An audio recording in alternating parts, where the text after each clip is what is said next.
이제는 공기청정기는 필수품이 되어버렸어요. 어떻게 선택해야 될까요? 면적에 맞는 공기청정기 선택 방법부터 필터 선택 방법, 내부 구조 확인 방법, 인공지능 및 음성인식, 습도 몇이야? 31%입니다. 편안한 밤을 위한 야간 모드와 안전, 인증, 이동성 등 꼭 체크해야 될 내용을 담았어요. 안녕하세요, 테크몽입니다. 제 유튜브 채널에 많이 안 올라와 있지만 제가 운영하고 있는 블로그 채널에는 공기청정기 리뷰만 한 수십 개가 올라와 있던 것 같아요. 5만원도 안 하는 공기청정기부터 한 300만원 정도 되는 공기청정기까지 제가 진짜 다양한 공기청정기를 써봤는데요. 그래서 이번 영상에서는 공기청정기를 고르는 방법과 올바르게 사용하는 방법에 대해서 말씀드리려고 합니다. 제품을 좀 보여드리면서 설명을 해야 되기 때문에 어떤 제품으로 설명을 드릴까 좀 생각을 하다가 요즘 가습기와 공기청정기로 유명한 이 미로라는 업체에서 제품을 제공해 주기로 해서 이 제품을 기준으로 설명을 드리려고 합니다. 그럼 지금부터 시작할게요.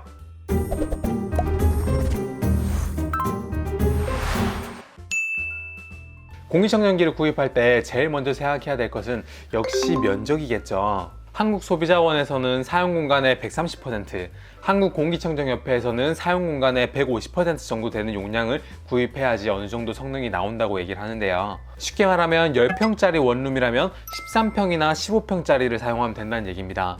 그러면 30평짜리 아파트라고 하면 어느 정도 사용하면 될까요? 거실 기준으로 설명을 드리면 30평짜리 아파트의 거실은 보통 한 10.5평 이 정도 되기 때문에 10평짜리 원룸과 마찬가지로 13평에서 15평 정도 되는 걸 사용하시면 됩니다. 그래서 이걸 제가 10평 단위로 표로 한번 정리를 해봤거든요. 10평 단위로 평균적인 거실의 면적은 평 단위로 이 정도가 되고요. 권장 사용 면적은 130% 기준으로는 이렇게, 150% 기준으로는 이제 이렇게 나열이 됩니다. 이걸 보시면 아시겠지만 대충 한 20평 정도 되는 용량이면 웬만한 집에선 거실을 커버하기엔 충분하거든요. 여기 있는 미로 맑음이라는 이 제품은 18평형이에요. 이 정도면 대충 30평 정도 되는 거실과 주방 정도를 커버하는데 충분히 괜찮은 용량이라는 걸 알 수가 있습니다. 큰 평수 제품을 구입할수록 좋긴 하죠. 하지만 제품 가격이 올라가고 공간을 많이 차지하게 되고 큰 집 전체를 그렇게 커버하는 것보다 조금 용량이 적당한 걸로 여러 개 나눠서 사는 게 오히려 공기를 정화하는 측면에서는 더 낫습니다. 예전에는 이렇게 큰 먼지를 걸러주는 프리 필터하고 이렇게 초미세먼지를 걸러주는 헤파 필터까지 총 2개의 필터로 구성되는 경우가 많았었는데요. 요즘은 여기에 냄새를 제거하는 필터가 추가되고 있습니다. 그래서 뒤를 보시면 이제 활성탄 필터라고 해서 프리 필터, 헤파 필터, 활성탄 필터까지 3개가 일체형으로 된 제품들이 좀 많이 나오고 있어요. 이 헤파 필터 같은 경우에는 등급이 높을수록 물론 정화가 더 잘 되긴 합니다. 그 대신에 너무 등급이 높은 것들은 비용도 비쌀 뿐더러 소음이 좀 더 커요. 그래서 요즘은 H11부터 H13 정도까지 많이 사용하고 있는데 요즘 가장 많이 사용되고 있는 게 이 H13 필터고 시장에서도 가장 인기가 많이 있습니다. 그리고 필터의 성능도 중요하지만 얼마나 공기가 흡입이 잘 되는지와 내부 밀폐 구조 이런 것들이 영향을 많이 미치기 때문에 요즘 출시되고 있는 제품들은 대부분 필터 성능 자체는 좋은 편입니다. 다만 이런 필터도 관리가 필요한 걸 알고 계세요? 프리필터는 제품에 따라서 솔로 청소해주거나 물로 청소도 가능한 제품들이 있지만 이런 헤파 필터는요, 한 달에 한 번 정도 청소기로 이렇게 청소를 해주거나 부드러운 솔로 청소를 해주셔야 됩니다. 주의해야 될 점이 있다면 가끔씩 유리섬유가 포함된 필터들은 절대로 청소기로 청소를 하시면 안 돼요. 그러면 청소기도 망가지고 필터도 망가집니다. 이 제품의 같은 경우에는 그런 글라스 소재가 포함되어 있는 필터가 아니기 때문에 여기에 있는 상단 커버를 이렇게 열고요, 내부에 있는 필터를 꺼내서 이렇게 청소기로 청소해 주시면 되고 물로 씻으시면 안 됩니다. 한쪽으로 공기를 흡입하고 반대쪽으로 뱉어내는 그런 필터를 판형이라고 하는데 공기청정기 내부의 구조를 밀폐시키기는 좋아가지고 효율 자체는 조금 더 좋은 편이에요. 근데 주변 공기를 골고루 흡입하기에는 좀 어렵고 벽에 좀 가깝게 붙여놓고 사용하는 경우에는 효율이 극도로 떨어집니다. 이렇게 360도로 되어 있는 이런 필터는 주위의 공기를 넓게 흡입을 하기 때문에 위치에 따른 효율 차이가 조금 적은 대신에 공기를 흡입하고 배출하는 내부 구조를 밀폐하기에는 이런 판형보다는 조금 불리해요. 이 안에 들어가 있는 필터의 원소재 자체도 판형보다 훨씬 더 넓게 들어가야 되기 때문에 교체 비용이 조금 더 비싼 편입니다. 원래 공기청정기의 이상적인 위치는 거실 한가운데 놔두는 거예요. 주방까지 같이 사용한다면 주방과 거실 한가운데 놔두는 거예요. 보통 TV 옆에 이렇게 많이 놔두는데요, 이런 경우에는 360도 원통형 필터가 조금 더 공기 정화에선 유리합니다. 그리고 제품별로 내부 밀폐가 얼마나 잘 되어 있는지 보셔야 되는데요, 이 제품 같은 경우에는 여기 있는 발포 폼 있죠, 이 발포 폼하고 여기 아래에 보면 플라스틱으로 이렇게 띠가 있어요. 이 띠하고 발포폼하고 이렇게 마찰이 돼가지고 필터링 되지 않은 공기가 내부로 못 들어오게 그렇게 밀폐가 되는 방식인데요. 몇몇 저가 공기청정기를 보면 이런 밀폐도 제대로 안 지켜놓고 그냥 공기가 흘러가는 경로에 대충 필터로 이렇게 막아 놓는 경우가 있는데, 그럴 경우에는 필터를 안 거치고 옆으로 공기가 빠져나가는 경우도 있으니까 이런 내부 밀폐 구조도 제대로 보셔야 됩니다.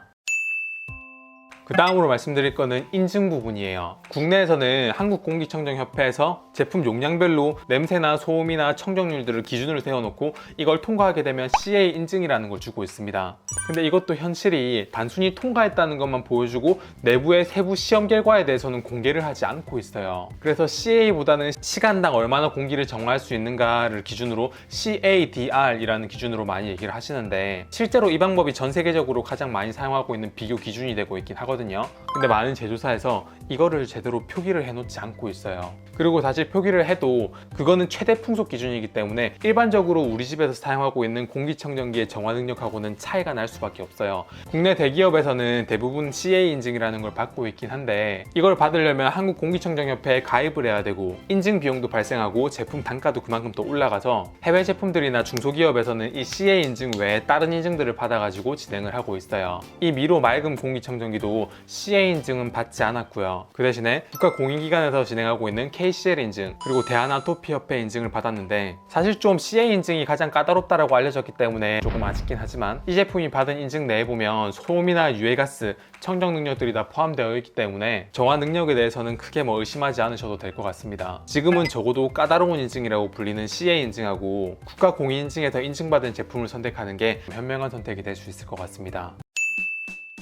주변의 공기 상태에 따라서 모터의 속도를 조절할 필요가 있는데, 이때 필요한 것들이 바로 센서들이죠. 보통은 초미세먼지 센서하고 유해가스 센서 이 두 개만 있으면 모터의 속도를 조정하는 데 충분하지만, 이 제품은 거기에 조금 더 많은 센서들이 들어가 있습니다. 초미세먼지 센서와 유해가스 센서, 온도, 습도, 조도 센서, 그리고 필터 수명 센서까지 들어가 있어요. 이 제품은 전원을 이렇게 켜게 되면 필터 수명을 나타내는 게 잠깐 이렇게 나타나고요. 조금만 시간이 지나면 이렇게 미세먼지의 농도를 나타냅니다. 이 미세먼지의 농도에 따라서 주변 LED의 색상이 파란색, 초록색, 노란색, 빨간색 이렇게 변하게 돼요. 이런 센서에서 주의해야 될 점은, 주변에 만약에 가습기가 있으면요, 특히 초음파 가습기가 있으면 이건 물방울하고 미세먼지를 제대로 구별을 못하기 때문에 주변에 초음파 가습기가 작동하고 있으면 미세먼지로 인식하고 이 팬이 진짜 미친 듯이 돌아갑니다. 초음파 가습기를 사용한다면 거리를 최대한 떨어뜨려 놓으셔야 돼요. 만약에 주방에서 요리를 한다고 치면 공기청정기를 꺼놓고 환기를 시키고 요리하시길 바랍니다.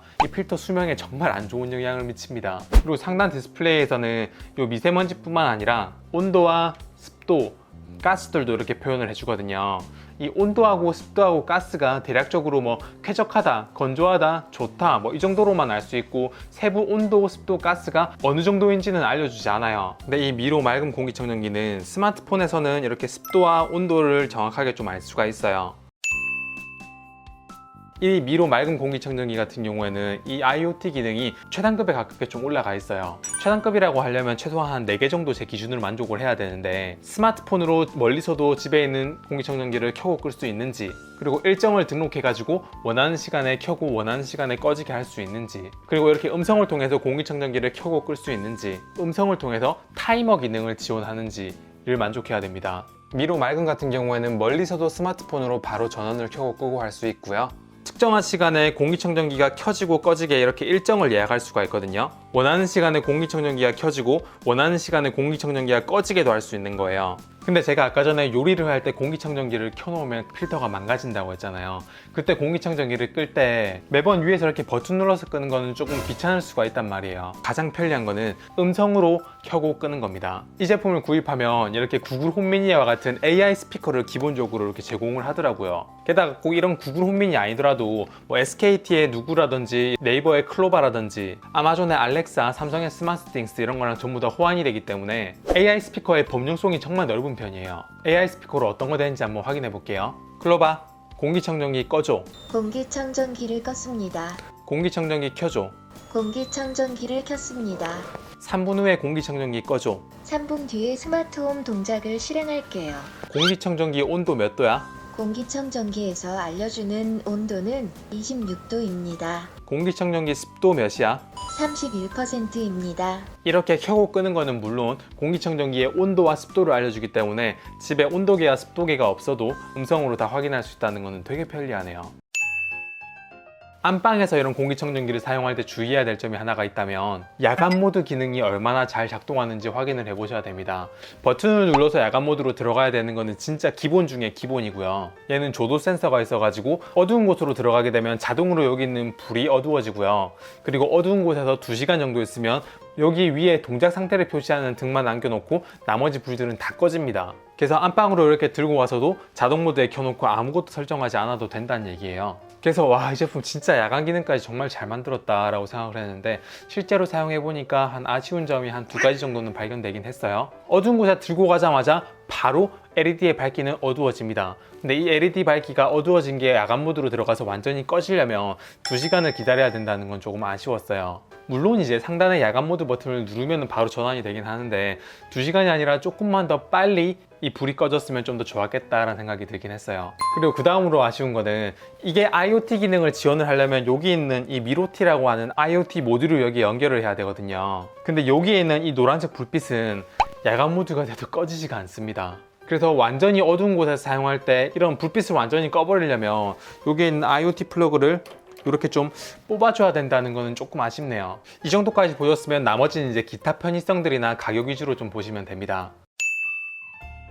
거실에서 이렇게 평소에 공기청정기를 사용하다가 안방으로 잘 때 공기청정기를 들고 간다면 매번 들고 가기 조금 불편하거든요. 그럴 때는 이 밑에 이렇게 바퀴가 달려있는지 확인을 해보시는 게 좋아요. 그래야 옮길 때 조금 편하게 옮길 수가 있잖아요. 상단에 여기 있는 홀에 손가락을 집어넣어서 손가락을 다칠 수도 있다는 우려가 좀 있는데 이 제품 같은 경우에는 이 구멍에 손가락을 넣어도 잘 들어가지도 않고요. 그리고 위에 있는 커버를 떼내면 자동으로 동작이 멈추고 여기엔 또 별도의 그릴이 이렇게 적용되어 있어가지고 손가락을 넣을 수가 없어요. 혹시나 이거 안에 정말 작은 물질들이 들어가게 되면 이렇게 들어가지고 이 부분을 이렇게 비워낼 수도 있어요. 그리고 청소를 할 때는 내부의 필터만 이렇게 꺼내가지고 안쪽을 이렇게 청소해주면 되고요. 아이들이 마음대로 조작하지 못하게 키즈락 기능도 여기에 적용이 되어 있습니다. 이 제품의 가격은 한 50만원대로 이 AI 스피커를 기본으로 제공하고 IoT 기능과 18평형이라는 평수를 생각하면 합리적인 가격이라고 생각을 합니다.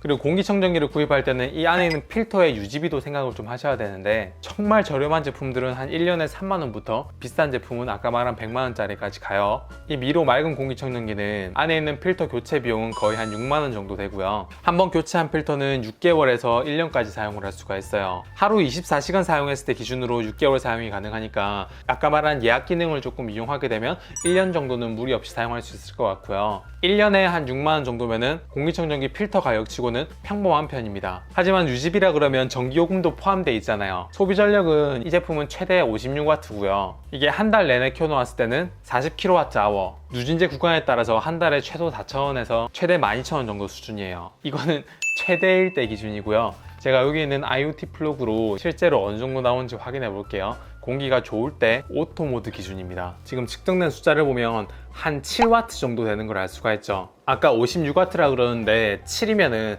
거의 한 8분의 1 정도 되는데요. 이 정도라면 한 달에 아까 4,000원 정도라고 그랬는데 한 달에 한 500원 정도 수준이네요. 야간 모드로 했을 때는 3W 정도밖에 안 나옵니다.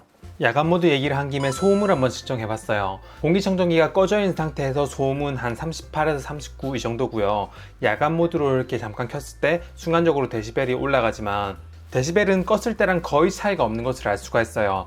야간 모드가 그만큼 조용하다는 얘기예요. 그리고 공기가 좋은 상태에서 오토로 놔뒀을 때 데시벨은 40 초반대 데시벨이 나오는 걸 알 수가 있어요. 어두운 곳으로 들어가면 자동으로 야간 모드로 전환되는 걸 생각했을 때 이 정도면 굉장히 조용한 편입니다. 여기까지가 제가 여러분들께 말씀드리고자 하는 공기청정기를 고르는 방법과 올바른 사용 방법이었어요. 이 제품도 완벽한 제품은 아닙니다. 그래도 이 제품을 리뷰할 때 이렇게 참고 자료를 사용한 이유가 뭐냐면요. 360도 흡입이 가능한 디자인에 세계 3대 디자인 어워드인 2020 레드닷 디자인 어워드를 수상할 정도로 깔끔하고 예쁜 디자인에 H13급의 필터가 들어가 있고요. IoT 기능이 잘 돼 있고 있고 센서가 6개, 이런 AI 스피커까지 연동이 잘 돼 있기 때문이에요. 이 영상을 통해서 여러분들이 공기청정기를 고르는 올바른 방법에 대해서 조금 이해를 하셨으면 좋겠고, 앞서 말한 장점들이 많기 때문에 이 제품을 또 같이 소개해드리면 좋을 것 같아서 이렇게 영상을 제작하게 되었습니다. 영상 괜찮았으면 구독하기, 좋아요 눌러주시고요. 다음에도 더 좋은 영상으로 찾아올 수 있는 테크몽이 되도록 하겠습니다. 감사합니다. 테크몽이었습니다.